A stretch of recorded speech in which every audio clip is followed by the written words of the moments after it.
Salut à tous, nous nous retrouvons pour parler du Football Club de Nantes, notre futur adversaire de dimanche.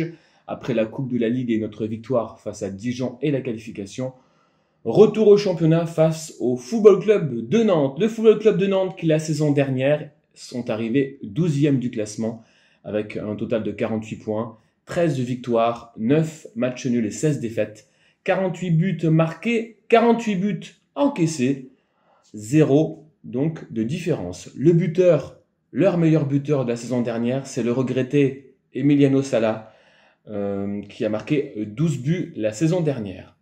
Au niveau du mercato, du côté des arrivées, la plus chère arrivée a été celle de Ludovic Blas, le joueur de 20 ans de Guingamp. Il est arrivé pour 8 millions d'euros. On va ensuite parler de Marcus Coco, aussi Guingampais, qui est venu pour 3 millions d'euros. Molawage de la Udinese pour 1,5 million d'euros. Abouba est venu pour 1 million d'euros. Ensuite, Denis Apia est venu d'Anderlecht pour 500 000 euros. Alban Lafont, le gardien, est prêté par la Fiorentina. Ensuite, on va retrouver aussi Mehdi Abeid, qui est venu libre de Dijon, l'Algérien.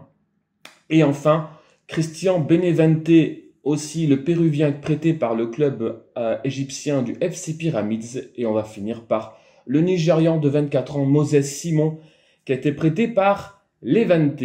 Du côté de départ, surtout, le plus gros départ a été notamment Diego Carlos, le défenseur brésilien, qui est parti à Séville pour 15 millions d'euros. Lucas Lima, aussi brésilien, qui est parti à Al Ahly pour 6 millions d'euros. Kofi Gigi, le défenseur ivoirien, au Torino pour 4,5 millions d'euros. Et enfin, Valentin Rongier aussi, donc est parti à Marseille dans les derniers instants du mercato pour 13 millions d'euros. À ne pas oublier Enoch Kouateng, notre défenseur qui vient de Nantes, qui est venu gratuit. Cyprian Tatarusanu, le gardien roumain qui est parti donc libre à Lyon. Et aussi Anthony Libombe, lui qui a été prêté pour 1 million d'euros au Standard de Liège. Et on va finir par Santi Ngom, le Sénégalais, qui est parti pour 500 000 euros à Caen. Voilà pour le mercato nantais. La saison actuelle, tout va bien sous l'ère Christian Gourcuff, puisque c'est le nouvel entraîneur cette saison. Christian Gourcuff qui fait une saison très très bonne, un début de saison extraordinaire, puisqu'ils sont seconds au classement, les Nantais, avec 19 points, 6 victoires, 1 nul et 4 défaites. 9 buts marqués et 7 buts encaissés. Leur meilleur buteur pour l'instant, c'est Khalifa Koulibaly le Malien. Il a marqué 3 buts. Alors, ils ont fait pour l'instant 5 matchs à l'extérieur. Ils ont eu 2 victoires, 0 match nul et 3 défaites. Notamment, les plus notoires, les 2 victoires sont à Amiens 2-1 et puis surtout sur le terrain de l'Olympique Lyonnais, puisque cette équipe est classée 2e meilleure équipe à l'extérieur. Donc, ils savent se déplacer. Au niveau de la composition d'équipe et de la tactique mise en place par Christian Gourcuff, il joue souvent avec 2 tactiques, le 4-2-3-1 et le 4-4-1-1. Alors, il n'y a pas de changement notable entre les deux. C'est juste que le 4-2-3-1, il joue un peu plus avancé, les milieux côtés, et les 4-4-1 en ligne de 4 au milieu de terrain. Sachant que les Nantais ont joué aussi dans la semaine en Coupe de la Ligue avec une écrasante victoire contre le Paris Football Club 8-0. Donc, ils ont fait tourner un petit peu, mais souvent, les mêmes joueurs reviennent dans le 11 de départ. Il peut y avoir quelques touches changeantes, je vais essayer de vous les dire, mais en contrepartie, normalement, ça ne change pas beaucoup. Donc voilà, Christian Gourcuff met en place donc souvent un 4-2-3-1, avec le fait qu'il y a malheureusement pour eux des blessés assez importants, notamment au niveau défensif. Donc dans les buts, il n'y a pas de souci, c'est Alban Lafont. Alors Alban Lafont, prêté par la Fiorentina, qui fait un début de saison très très intéressant. Comme je vous l'ai dit, il a eu 6 matchs où il n'a pas pris de but, cage inviolée pour lui. 6 matchs où il n'a pas pris de but. Et puis, au niveau des statistiques, il est troisième au classement des gardiens au nombre de buts par match. Donc, c'est un gardien qui prend peu de buts. Alors, grâce à lui aussi, mais on va voir aussi grâce à une très bonne défense. Alors, arrière latéral droit, parce qu'il joue à 4 derrière. Je vous répète que le point fort de cette équipe, c'est surtout la défense. Arrière latéral droit, là, j'ai mis Denis Apia. Alors Denis Apia, normalement, c'est pas le titulaire, c'est Fabio, le Brésilien, qui a fait un énorme début de saison. Mais il s'est gravement blessé, je pense qu'il en a jusqu'à la fin de la saison. Là, je vous ai mis Denis Apia.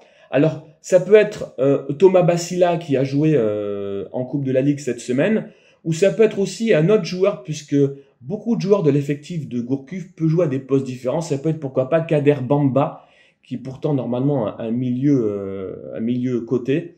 Mais il peut jouer aussi là. Moi, j'ai mis Denis Apia. Alors, Denis Apia, il était un peu touché ces derniers temps. Peut-être sera-t-il titulaire, je l'espère. En tout cas, je pense que ce sera lui qui sera là s'il est apte à jouer. Autrement, il mettra quelqu'un d'autre. Denis Apia, qui est 46e du championnat au niveau des tacles. En défense centrale, c'est une défense qui marche énormément bien, avec la surprise André Girotto, le Brésilien, qui pourtant à la base un milieu défensif. Eh bien, Christian Gourcuff a trouvé le bon filon en le mettant derrière, en défenseur central. Et André Girotto, depuis qu'il est positionné là, il est maintenant classé 30e meilleur joueur de Ligue 1 pour l'instant, dans le top 50 quand même. Et notamment, il est aussi classé 19e au niveau des tacles dans le top 50 des joueurs de Ligue 1. Donc c'est un joueur qui s'est bien adapté à ce poste-là. À ses côtés, on le connaît, l'expérimenté Nicolas Pallois, qui lui fait une saison très bonne depuis le début du championnat, avec notamment 27e joueur de Ligue 1 pour l'instant.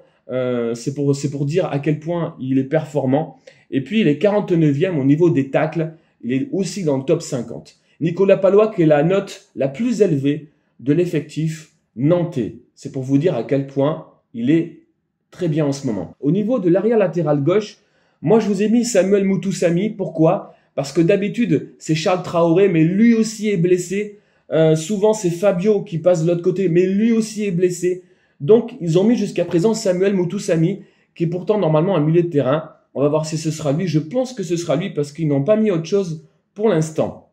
Au milieu de terrain, qui est aussi très performant, le capitaine Abdoulaye Touré, le joueur le plus cher de l'effectif. Il vaut 10 millions d'euros, c'est le capitaine. Il est très performant avec Mehdi Abeid, l'Algérien. Ça forme une paire très intéressante.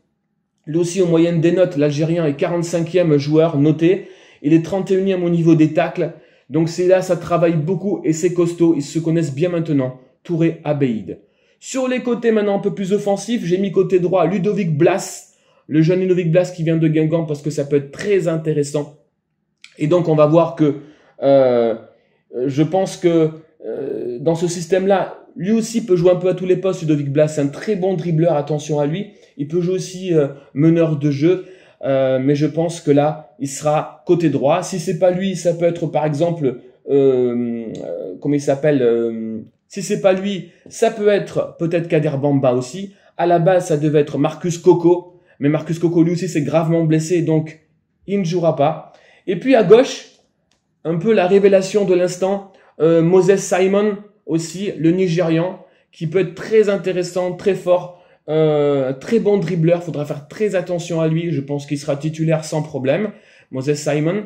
Et puis dans l'axe, en meneur de jeu, là je vous ai mis le Péruvien Christian Benavente. Par contre, entre parenthèses, parce que je ne sais pas s'il sera titulaire ou pas, puisqu'il revient un peu de blessure. Si c'est pas lui, ça peut être le jeune Loussa, qui peut être titulaire à ce poste-là, ou alors mettre Ludovic Blas ici, et puis mettre Kader Bamba là. Voilà pour les trois milieux de terrain. Et puis en attaque, le meilleur buteur nantais avec 3 buts, c'est Khalifa Koulibaly, indétrônable à son poste d'avant-centre. Donc, voilà le 4-2-3-1 prôné par Christian Gourcuff. Ça peut être à peu près ça au niveau des joueurs, donc beaucoup d'absents au niveau notamment de la défense nantaise. Et puis voilà les blessés, donc Fabio, qui avait fait un super début de saison, 4e meilleur tacleur de Ligue 1, il n'est pas là. Coco, Traoré, et puis Krine aussi qui ne sera pas là. Leur point fort à eux, donc c'est la défense.